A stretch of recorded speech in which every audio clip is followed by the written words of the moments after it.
Hey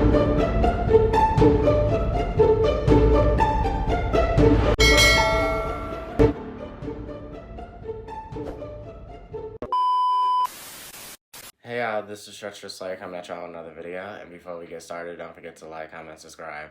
Now today, y'all, we're about to get into Dexter Original Sin season finale, Cold Blues.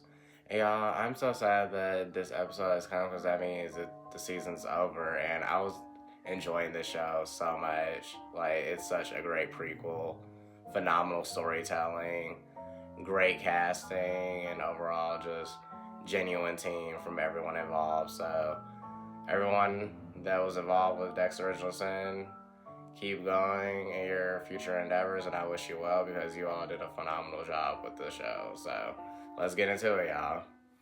Now, the beginning of the episode starts out with Brian Moser's backstory, which is Dexter's older brother, and we see the events that led up to his current mental state, as he's obviously a more demented version and violent version than Ginger Snap is. So we see that he was tossed around the system once. He had a mental break at, Harry and Doris's home. So they called Barbara to have him, sent to another foster family. We seen him going home from home, which was so heartbreaking, and the kids just being absolutely horrible to him.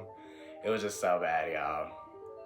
And obviously he lashed out in the only way he knew how he could, which was violent outbursts, and he, caused physical harm to a few of them. So we know this all started from when he was first separated and had to keep Dexter protected once Laura was completely mutilated in front of them and until they were found in that shipping container. So he never really recovered from that moment in time. So that deeply affected him. Then we see how he also took out the therapist. Like, it was so graphic. Yeah, I was like, oh my gosh, like, he definitely has a lot of unhealed trauma that he cannot process thoroughly. And we learned that the nurse attendant that was supposed to be keeping him calm and control his impulses was secretly selling his medicine on the streets, his drugs, So he lashed out on his nurse attendant and ended up in solitary confinement.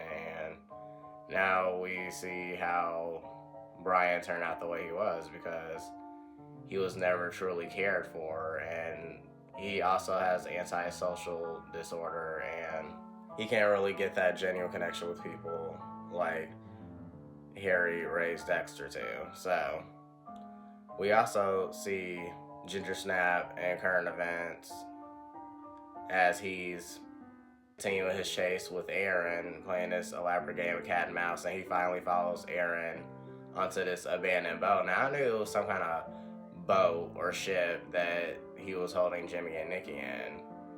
And Ginger Snap wondered that he was only half hour away from the station, the boat itself. So I'm like, wow, you were really bold playing with fire like that. Like, the whole time you were literally taking the lives of children a half hour away from your workplace, and you're the captain of Miami Metro. That's terrifying. Like, are you serious?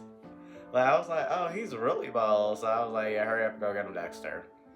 So he follows Aaron into the ship, and then he learns how Aaron likes to, lure people into traps and likes the darkness. But little does Aaron know, Ginger Snap loves the darkness as well. So he causes a distraction by beating pans that's in a ship kitchen, and he's causing distraction, and Aaron's like, son of a bitch. I'm like, yeah, you're gonna have to face him whether you like it or not. And we also see a bonding moment of Harry and Deb as they wait for Bobby's speedy recovery, and he asks Deb to keep an eye on him, and Deb talks to him about all the loved ones she lost, talks to Bobby about all the loved ones she lost, and she doesn't want to lose him as well. And just please make speedy recovery because she can't handle another loss. And Laguerta obviously calls Harry to go investigate Brian's recent victim, as we learned that she was cut up into 6 pieces by that chainsaw. I was like, oh, he's very violent, like, just unhinged. And he then looks around warily and searches for Brian, since we all know the perpetrator always returns to the crime scene to, relish in the feeling that they had when they committed the crime. So he looked around pensively and he noticed Brian above the roof and decided to go confront him. So that was a very bold move on Harry's end. I'm like, you really think that's a wise decision at the moment, Harry? Like, I don't really advise that. But he does that. Then we jump back to Ginger Snap confronting Aaron.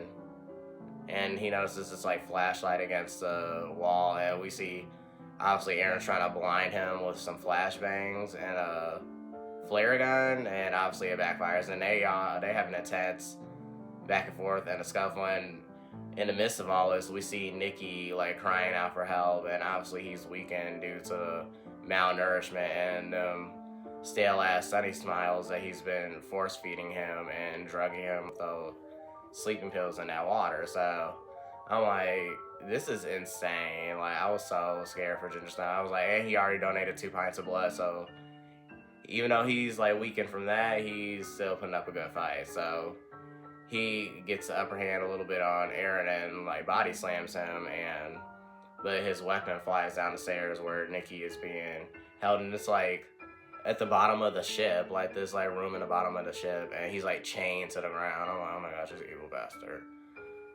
And Ginger Snap comes down and confronts him like, look, no, you can't hurt him. He's literally a child. Like, what did he do to deserve all this?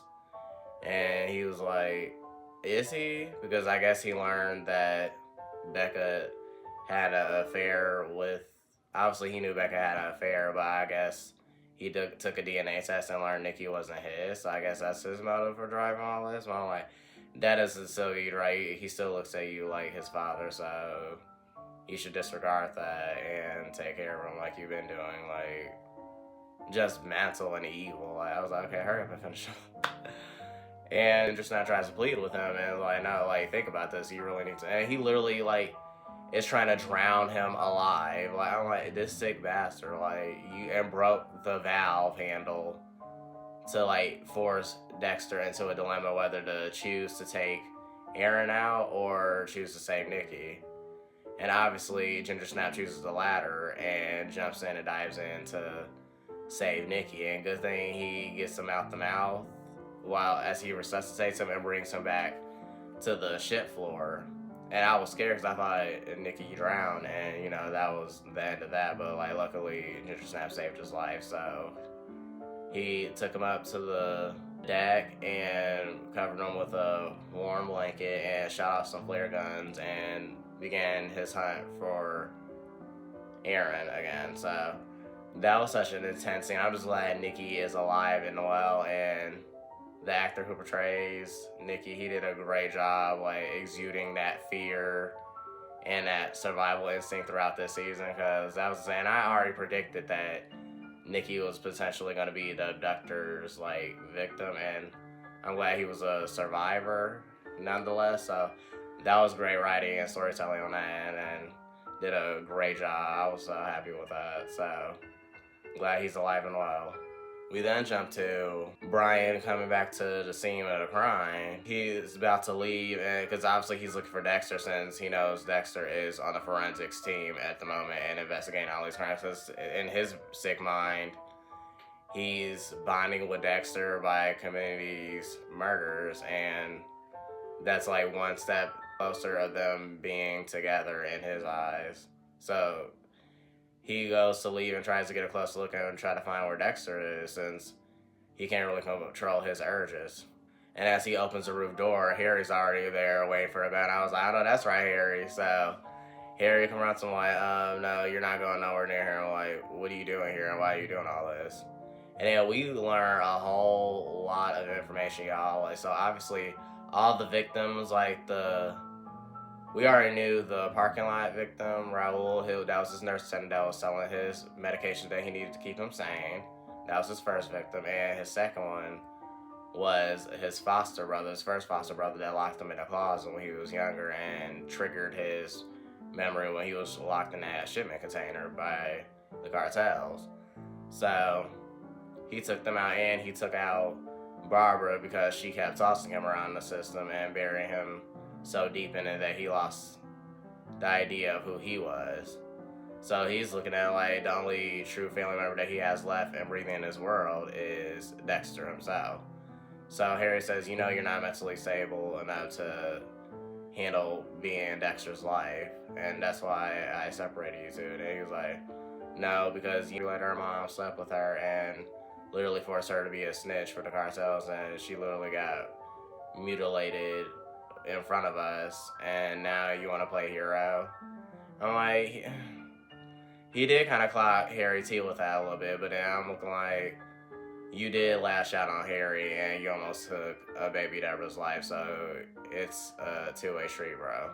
So it was just so sad to see. So he forces Harry into a dilemma to either take him out if he doesn't want him near Dexter, or like obviously Brian's gonna, you know, keep doing what he's doing. So he forces Harry's gun to his forehead, but Harry hesitates because obviously he still sees him as that damaged little boy that he was at that time, and he couldn't force himself to pull the trigger, so Brian just instantly snatches his gun and knocks him out with it, and I thought he was going to be the last of Harry I seen at that moment. But next scene, we see Becca watching some news coverage of Miami's news coverage of, you know, the current crimes at the moment and seeing if there's been any updates on Nikki. And then her fiance comes and asks her to come to bed and everything. She was like, nah, she'll be up in a minute. And then she hears some like thudding, and then she calls out his name.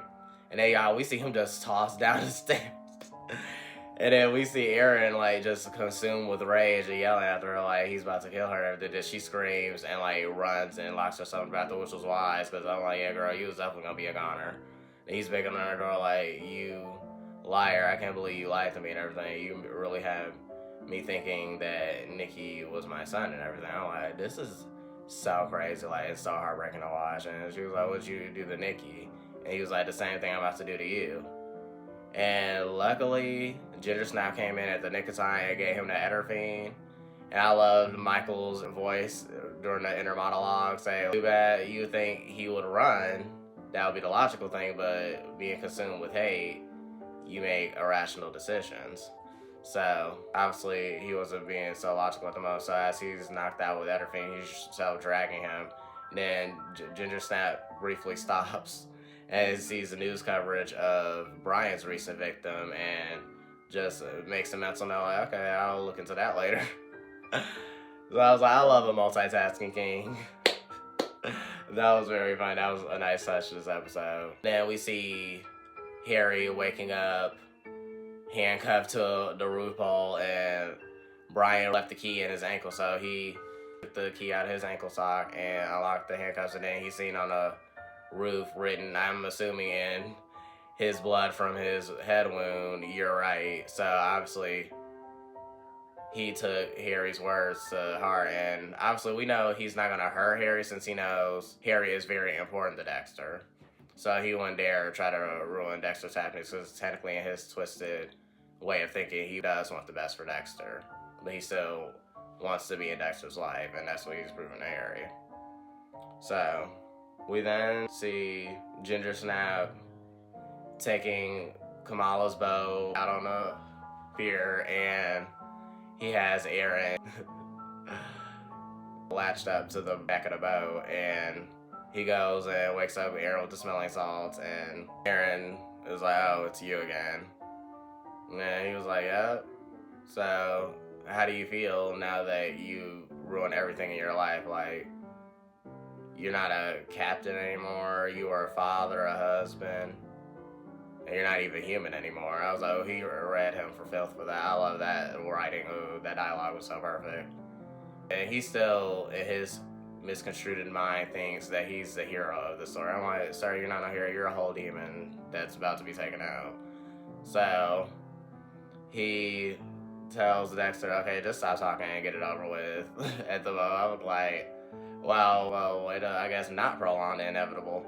So, you know, Ginger Snap takes out this brand new clean machete and just like, you know, nicks him in the neck with it, and that's the end of Captain Spencer. I'm like, dang. And I really thought Captain Spencer was going to be a genuine good guy in this series. Like, I was not expecting him to be this season's big bad. Like, that was definitely a plot twist, and shout out to the writers who came up with that concept, because that was great writing right there. I'm like, dang, like, I was not expecting that. It really had me at the edge of my seat. So as he fillets Spencer, and Spencer is sleeping with the fishes, Ginger Snap, relishes in that, and then he goes home. And then obviously we also see Deborah paging Harry 911, and then he goes back to, the hospital thinking something bad happened to Bobby, and she's like, no, he's fine, he's gonna make a good recovery. So they bond over that bit, and she notices the wound, and she's like, oh my gosh, are you okay? And he's like, yeah, I'm fine. Obviously, Ginger Snap and Harry meet back at home, and Ginger Snap asks him, are you okay? Like, long night? Like, he was like, yeah, long night. And they obviously watch the news coverage of Nikki's rescue, and he finally hears that confirmation that Nikki said allegedly that his father kept them captive, and then he instantly turns off the TV. And then him and Ginger Snap have a great conversation about how they apologize to each other about how they need to stop jumping to conclusions with each other, and take accountability for trying to see the good in people. But then Harry told him, like, yeah, I'm sorry that I tried to see the good in him. I only see what I wanted to see in him, not what was truly there. And Ginger Snap was like, it's okay, sometimes the ones that you have to take out are the ones that you call your friends, and I'm sorry that it had to be your friend. And he told him, I'm sorry I didn't listen to you as well. And he was like, oh, so you basically, took out Spencer. And he was like, yep. So they finally had a mutual understanding of that, and he tells him how he finally feels that Spencer made him realize who he truly was. Like, he was meant to do good with the skills that Harry passed on to him. And he said, I could have easily let my urges take control and go after Spencer, but I controlled that urge and saved Nikki's life. So that was a great realization that Ginger Snap had at the end of this episode, and we see Harry finally accepting the fact that he did raise a good son, and says, thank you for being an amazing son, and I'm proud of the man that you're becoming. So they have that heart to heart, and that was definitely one of my favorite moments of this season too. And also, we jump towards the end of the episode where Bobby is making a speedy recovery, and he's wheeled out in his wheelchair, and the whole Miami PD are like cheering him on. So adorable to see, and I'm just glad Bobby's alive and well, because oh my gosh, like, I was so scared for that. I was like, no, please don't kill him off. I'm like, because obviously that's Dexter's uncle and Harry's best friend at the moment, so that would be a huge loss for the whole team. So I'm glad that didn't come to fruition. That was great writing as well. And I'm glad Nikki's alive and well, and his mom reunited with him. Then we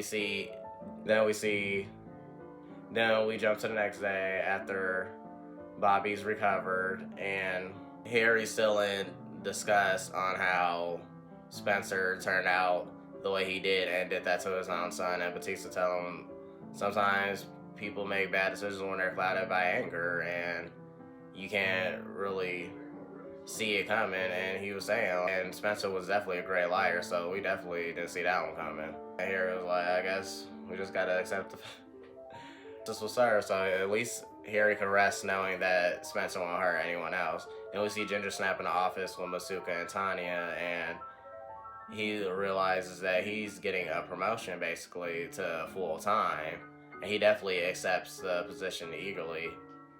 And thanks to all his hard work in the Miami Metro as an intern, he earned his spot. So at least we see him finally joining the forensics team officially, so they could take him seriously and not take him as a joke. And Masuka was like, nice to be the third favorite person here now. And then does his iconic laugh and walks away. So it was nice seeing Ginger Snap get his badge and do another little celebratory spin in his chair like he did in the pilot episode. I love that parallel as well. And we then jump to Deborah, Harry, and Ginger Snap at a restaurant, celebrating life together and catching up. And Deborah decides to surprise them with the letter from, which I thought was from the university that she was trying to get her volleyball scholarship from. And Harry opens it, but then realizes it's her acceptance letter to the Miami Police Academy. And she tells them, she realized all the badass women, Tanya, Kamala, and LaGuerta that work in the Miami Metro are doing some groundbreaking things that she could either spend the next 4 years of her life just striking a ball across the net or actually making a difference in a community and changing the world. So Harry accepts her choice for her future and fully supports her, and so does Ginger Snap. And he says Doris will be proud of her and she's gonna make an amazing cop, which we all know she does become a great cop.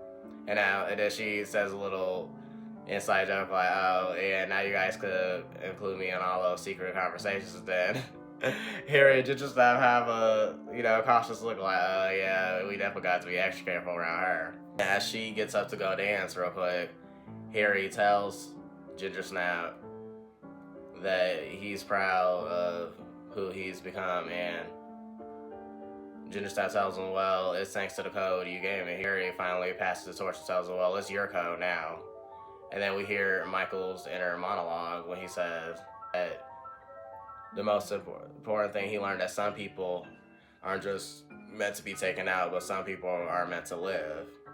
And he was definitely going to make sure that the ones that are meant to live will continue living and enjoying life, because they're important to people and they make a difference in life to the ones that care about them deeply. And the episode wraps up with Dexter, Harry, and Deborah dancing on the dance floor. And then I knew as the camera was panning out, somebody was going to be watching, and then we just see Brian creepy ass lurking in the background watching them, and just with that envious glare that he carries. And the episode wraps up, and that's the end of Cold Blues and the season 1 finale of Dexter Original Sin. Now, y'all, like I said in the beginning, great season and storytelling, and I'm just glad that it wrapped up satisfyingly, because I was very scared for Nikki's safety because Jimmy didn't make it. So it was great that Alive was safe and Ginger Snap was able to take out the big monster that he wanted to take out. So y'all let me know y'all thoughts on the season 1 finale, and I would say this was definitely the definition of how you write a proper prequel to an iconic series such as Dexter. It was just so amazing, and I'm just sad that it's over at the moment. It should definitely get a season 2. And another moment I did enjoy in the finale that Sophia and Deborah finally made up, and Deborah, and then Sophia, checked up on Deborah oh, so I heard you dumped Gio, but I didn't know he was an asshole, but I just wanted to make sure you're good and everything. She was like, I'm good, but are we good? And she was like, yeah, we good. I'm just glad they finally made up. I'm like, okay, girl, you need to make up with your man since you jumped to conclusions, because, Ginger Snap was too busy taking out the trash than, creeping in the park after dark with other people. So, you need to go have a little heart-to-heart with him. So that would be nice to see in season 2, LaGuerta not really trusting Harry anymore since she heard him and Batista's conversation about her thinking that she was on track with the serial killer to the NHI murders, and she didn't take that to life. So I know she's not going to really want to work with him anymore. So that would be interesting to see in season 2. And see how bold Brian becomes in terms of trying to force himself into Dexter's life. So, yeah. I'm Treacherous Slayer, and I'll see y'all later, and enjoy your Valentine's Day weekend, y'all. To all single hearts and coupled hearts out there. Bye.